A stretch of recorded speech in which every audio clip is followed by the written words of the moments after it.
Hello friends, तो आज की इस वीडियो में इंटेलेक्चुअल डिसेबिलिटी काफ़ी इंपॉर्टेंट क्वेश्चन है और इम्पोर्टेंट टॉपिक्स है। तो इसके बारे में आज पूरा डिटेल्स में जानेंगे कि आखिर इंटेलेक्चुअल डिसेबिलिटी होता क्या है। बीएड स्पेशल एजुकेशन अगर आप कर रहे हैं आईडीडी से, तो ये आपको काफ़ी इंपॉर्टेंट है।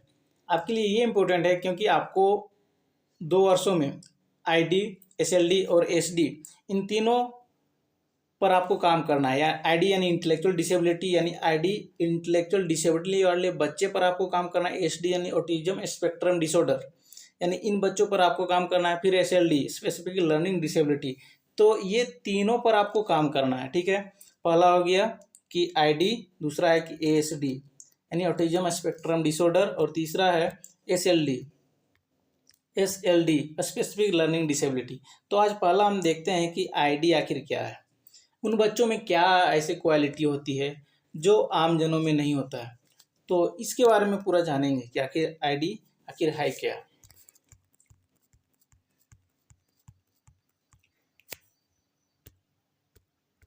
दिव्यांगजन अधिनियम 2016 यानी कि RPWD act 2016, right of person with disability, right of person with disability act 2016, ये काफ़ी इंपॉर्टेंट है। ऑब्जेक्टिव में पूछ सकता है आपका, इंटरनल एक्सटर्नल किसी में भी, तो ये आपको याद रखना है, right of person with disability.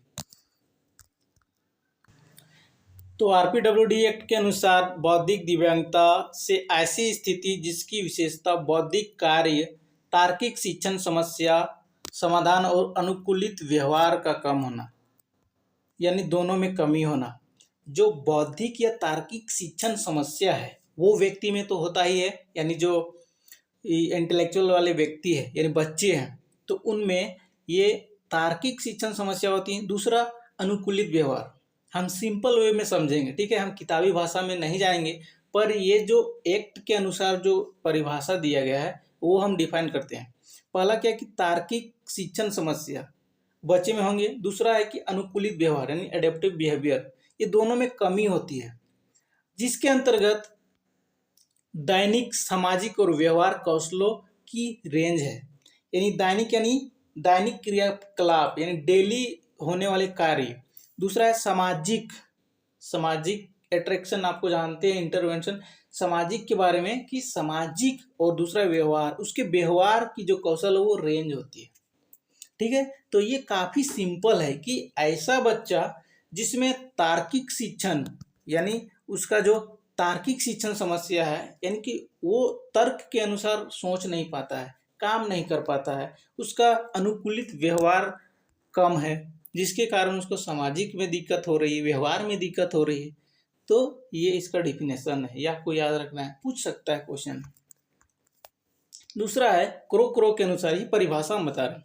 Crow एक मनोवैज्ञानिक है, उसके अनुसार वो कहते हैं कि जिन बालकों की बुद्धि लब्धि 70 से कम होती है, ठीक है, बुद्धि लब्धि यानी आईक्यू, ठीक है, इंटेलिजेंस क्वांट, तो ये जो है उसका कम होता है यानी 70 से कम होता है, जिन्हें उन्हें मंद बुद्धि बालक कहा जाता है। मतलब इंटेलेक्चुअल डिसेबिलिटी यानी बौद्धिक अक्षमता, जिसको हम मंद बुद्धि बालक भी कहते हैं। ठीक है,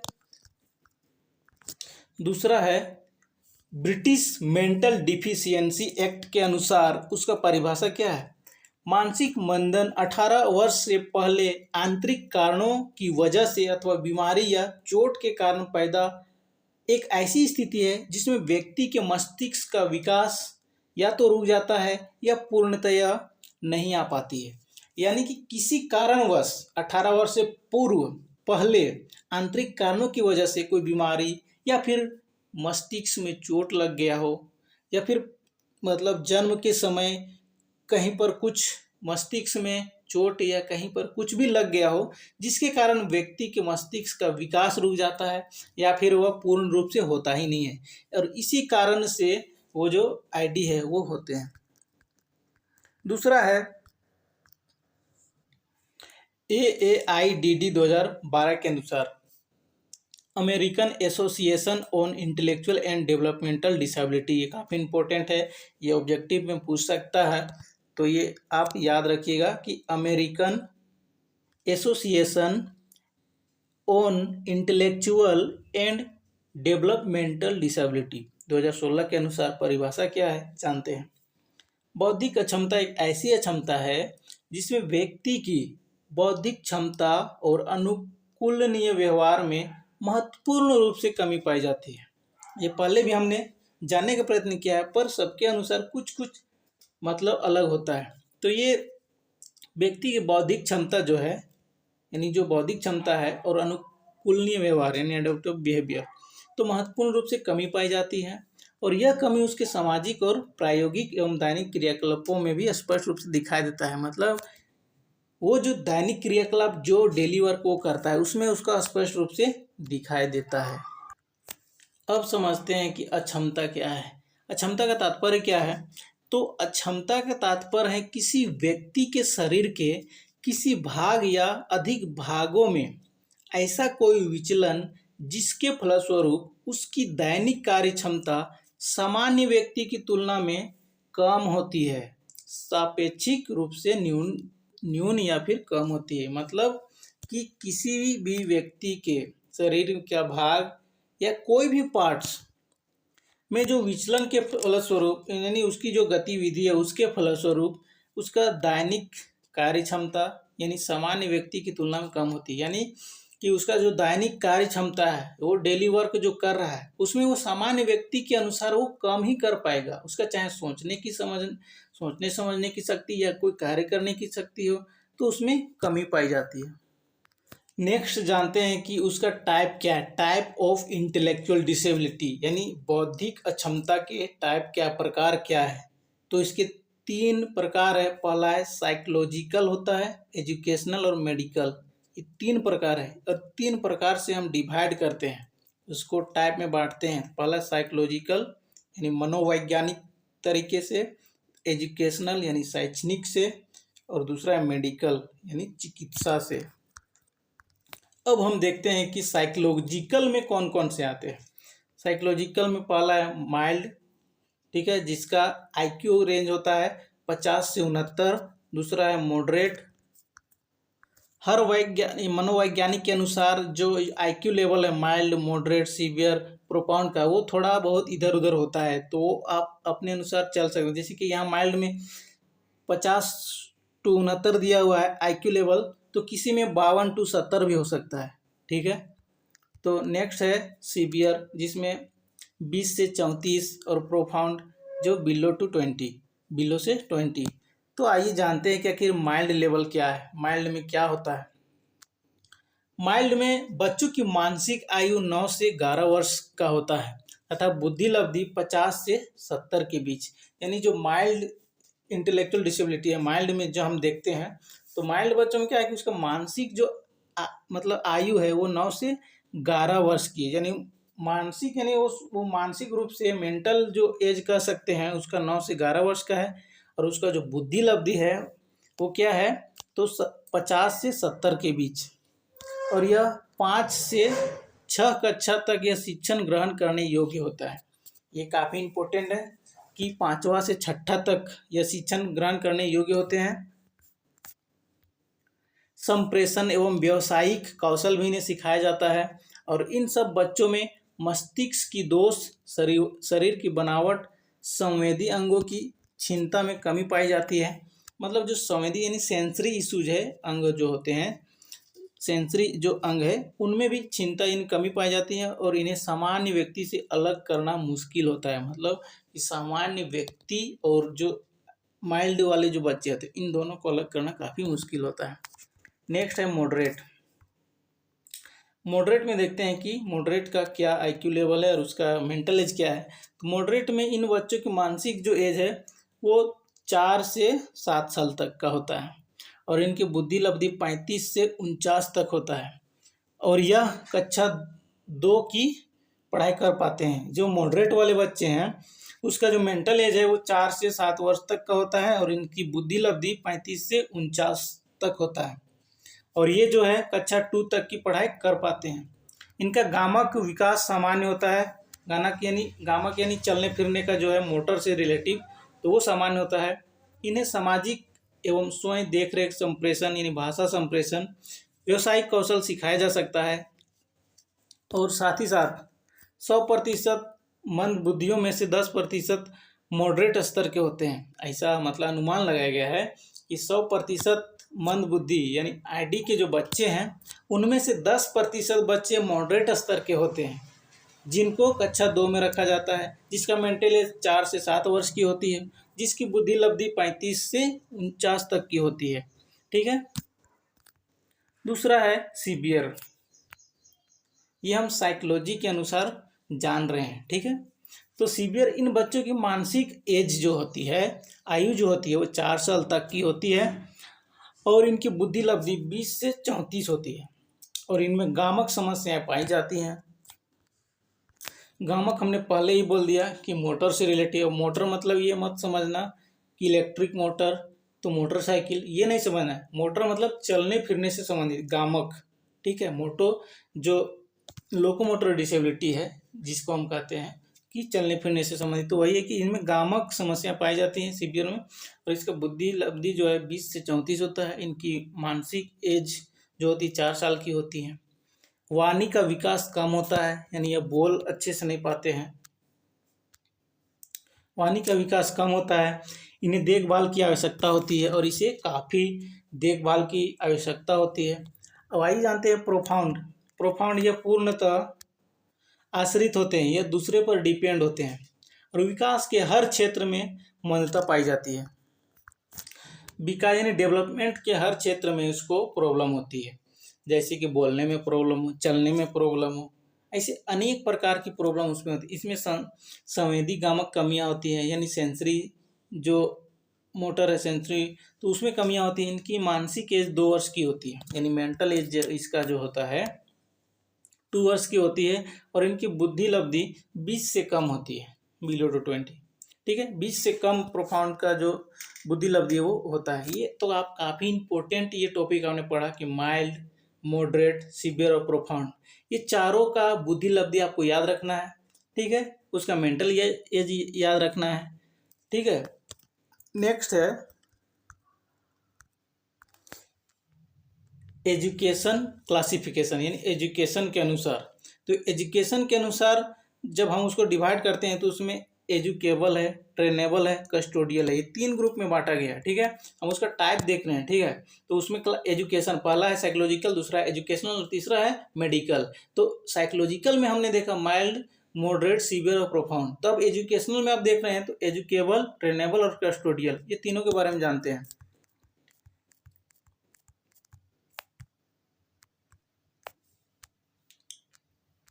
एजुकेबल इनकी शिक्षणीय बुद्धि लब्धि 50 से 70 होती है, यानी शैक्षणिक जो बुद्धि लब्धि है वो 50 से 70 होती है तथा इन्हें शिक्षण कार्य के द्वारा सामाजिक कौशल सिखाया जाता है। यानी शिक्षण कार्य के द्वारा इसको सामाजिक कौशल सिखाए जाते हैं। सामाजिक कौशल मतलब आप क्या समझते हैं? सामाजिक कौशल मतलब कि एक दूसरे से बातचीत कैसे करना, एक दूसरे के साथ बिहेव कैसे करना, एक दूसरे के साथ बोलना, बातें कैसे करना, एक दूसरे के साथ रहना कैसे, तो ये सारे जो सामाजिक कौशल हैं ये सब सिखाया जाता है। इन्हें आत्मनिर्भर बनाकर समाज की मुख्य धारा से व्यवस्थित किया जाता है। इन्हें आत्मनिर्भर मीन्स क्या? तो आत्मनिर्भर मतलब कि इंडिपेंडेंट, मतलब इंडिपेंडेंट मतलब खुद से सारा कुछ कर लेना। ठीक है। दूसरे के ऊपर निर्भर नहीं रहना। तो आत्मनिर्भर बनाकर समाज की मुख्य धारा में व्यवस्थित किया जाता है और यह 1 से 5 कक्षा तक पढ़ने की योग्यता रखते हैं। ये 1 से 5 क्लास तक पढ़ने की योग्यता रखते हैं और यह दैनिक व्यक्तिगत एवं सामाजिक कार्यों को अच्छी तरह से कर सकते हैं। मतलब यह जो अपना जो कार्य है और जो सामाजिक कार्य है वो अच्छी तरह से कर सकते हैं। ये कौन सा ग्रुप में है? तो एजुकेबल। ठीक है। इसका बुद्धि लब्धि कितना होता है?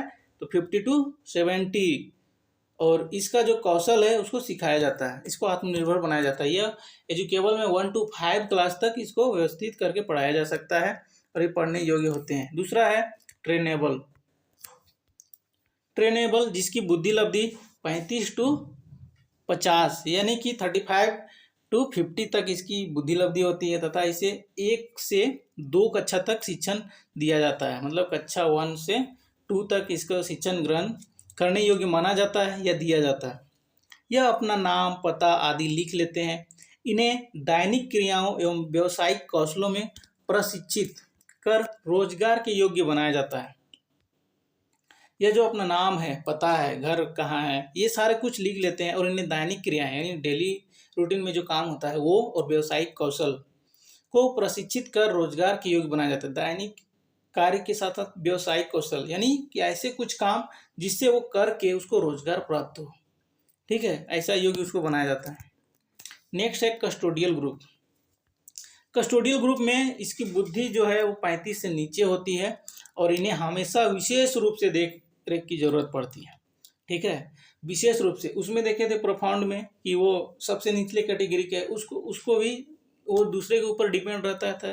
तो कस्टोडियल ग्रुप में भी इसका बुद्धि लब्धि 35 से नीचे है।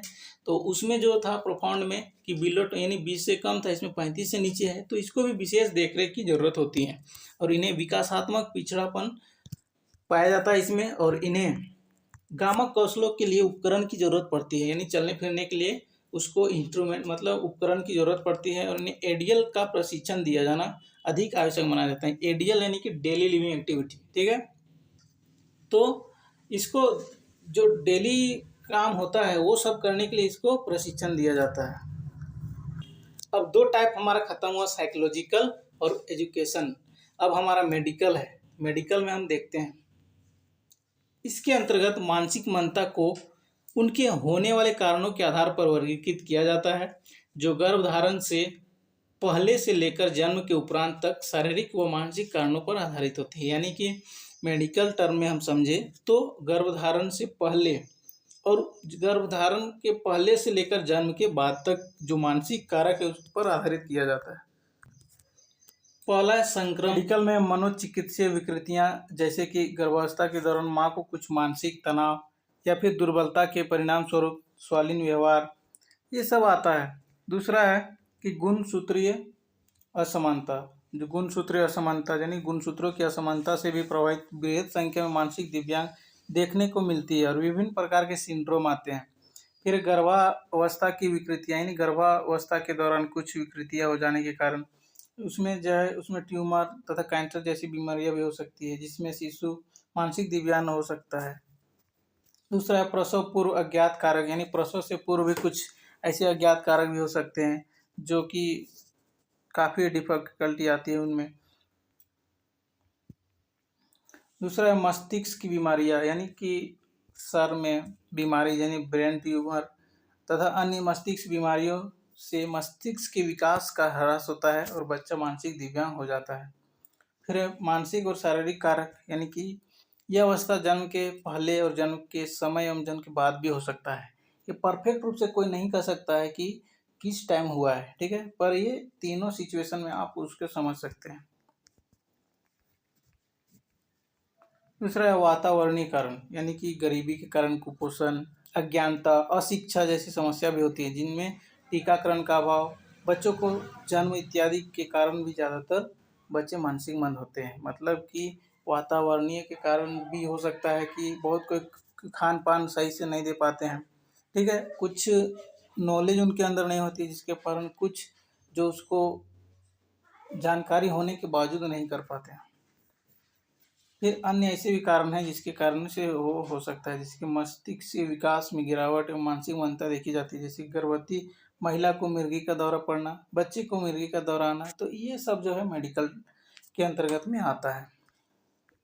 हमने इससे पहले भी आपको कॉजेज बताया था जो पिछले वीडियो में कि दिव्यांगता होने के कारण क्या है, तो उसमें भी हमने बताया। वो वीडियो अगर आप नहीं देखे तो जाकर देख सकते हैं, लेकिन शॉर्ट में फिर भी हम बता देते हैं कि इंटेलेक्चुअल डिसेबिलिटी के मुख्य कारण क्या होते हैं। तो जन्म के पूर्व कारण क्या है कि माँ की आयु में डिफरेंस, माँ का स्वास्थ्य, रक्त संबंध में विवाह, ब्लड रिलेशन में आपका अगर शादी होता है तो उसमें भी प्रॉब्लम होता है, संक्रमण, नशीले पदार्थों का सेवन, यानी प्रेग्नेंट जब महिला होती है तो उस टाइम क्या है कि सिगरेट नहीं पीना चाहिए, लेकिन पीते हैं, दारू नहीं पीना चाहिए, मतलब नशीले पदार्थ का सेवन नहीं करना चाहिए पर करते हैं। प्रसव के समय क्या है तो सिर पर चोट लग जाने के कारण पीलिया, संक्रमण, जन्म के समय बच्चा का न रोना, कुछ अन्य बीमारियां हो सकता है। अपरिपक्व शिशु का जन्म, यानी कि 9 मंथ प्रॉपर एक टाइम है कि 9 महीने तक होना चाहिए, पर 9 मंथ से पहले अगर बच्चा जन्म ले लेता है तो उसमें भी दिव्यांगता हो सकती है।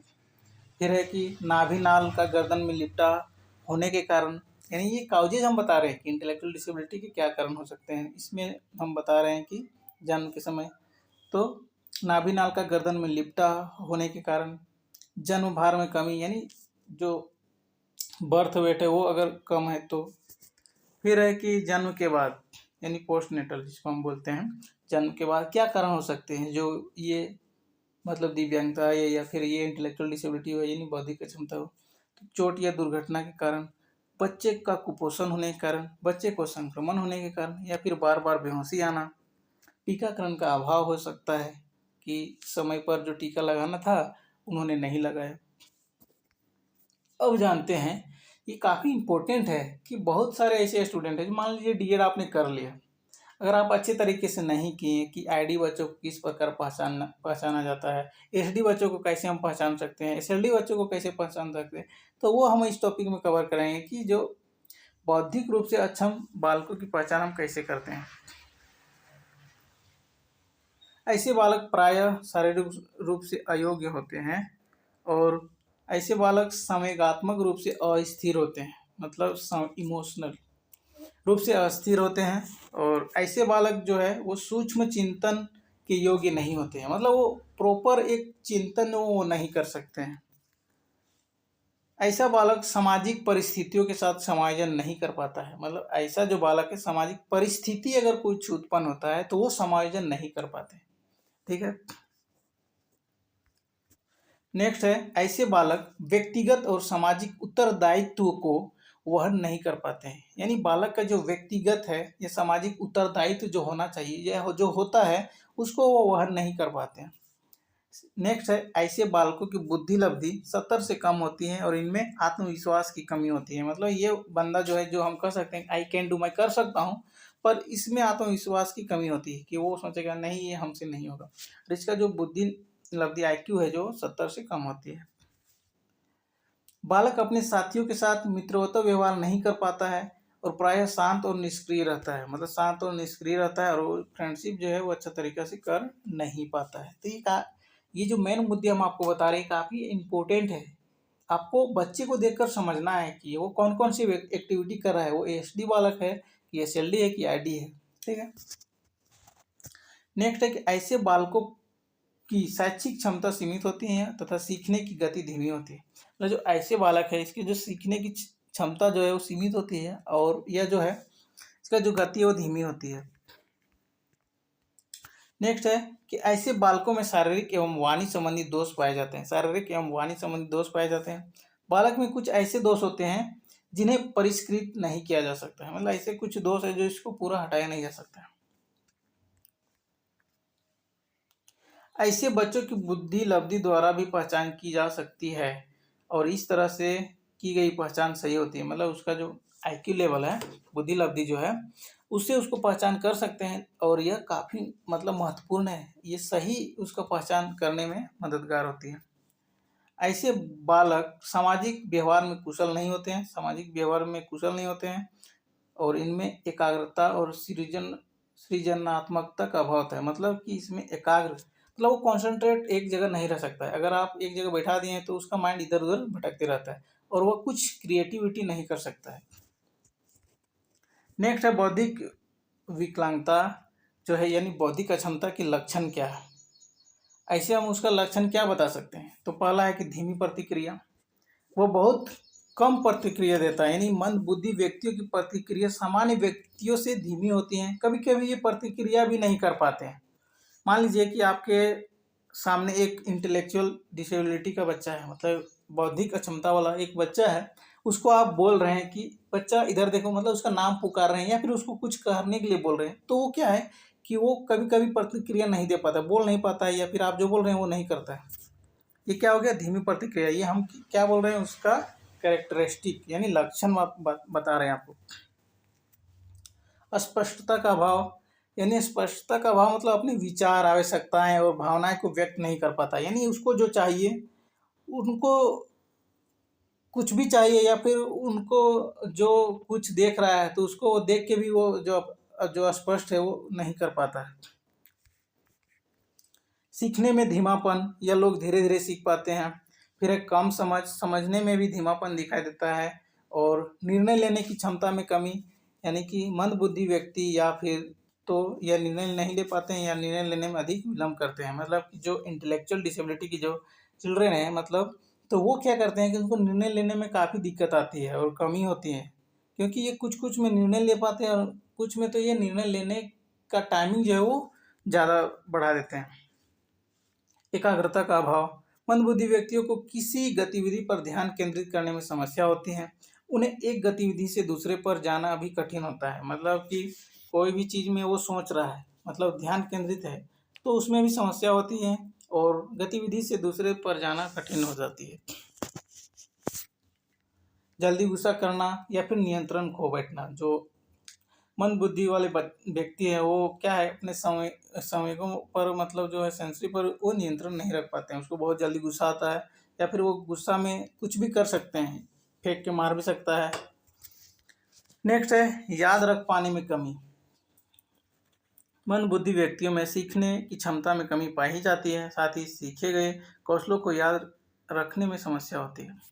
याद रख पाने में कमी, मतलब जो चीज़ मान लो उसको सिखाया गया, मान लीजिए आप उस बच्चे को ABCD सिखा रहे हैं, वो आज उन्होंने सीख लिया पर कल वो भूल जाता है, तो ये याद रख पाने में कमी आती है, ये उसका लक्षण है। समन्वय का अभाव, शरीर के विभिन्न अवयवों और उनके क्रियाकलापों में समन्वय रख पाना मुश्किल होता है। क्रियाएं समायोजित नहीं हो पाती है। निराशा, चिड़चिड़ापन, अवांछनीय व्यवहार अधिक दिखाई देने लगता है। अवांछनीय व्यवहार मतलब कि जो समाज में एक्सेप्टेबल नहीं है उसका व्यवहार अलग, जैसे कि गुर्राना, किसी को काटना, ठीक है, तो अब सब बातें बोलना। विकास में देरी, सामान्य अवस्था में अनुकूल क्रियाओं को न कर पाना, जो एक सामान्य बालक से अपेक्षित है। मतलब एक सामान्य बालक से अपेक्षित, मतलब कि सामान्य बालक जो कर पाना चाहिए वो नहीं कर पाता है। मंदबुद्धि व्यक्ति वास्तविक आयु के विकास के अनुपात में पीछे रह जाते हैं, यानी कि जो उसका वास्तविक आयु होनी चाहिए, विकास का लेवल होना चाहिए, वो नहीं हो पाता है, वो पीछे रह जाता है। तो इस तरह हमने आज की इस वीडियो में ID यानी इंटेलेक्चुअल डिसेबिलिटी के बारे में जानने का प्रयत्न किया कि डिसेबिलिटी का परिभाषा क्या है, उसका टाइप्स क्या है, और उसको हम पहचानते कैसे हैं, और उसका कारण क्या है, उसका सिम्टम्स क्या है, मतलब लक्षण क्या है। तो इन सारे टॉपिक्स को हमने कवर किया। तो ये वीडियो आपको कैसा लगा कमेंट बॉक्स में ज़रूर बताएं। अगर ये वीडियो आपको अच्छा लगा हो तो लाइक शेयर सब्सक्राइब जरूर करें। आज के लिए इतना ही, फिर मिलता है नेक्स्ट वीडियो में, तब तक के लिए धन्यवाद, जय हिंद।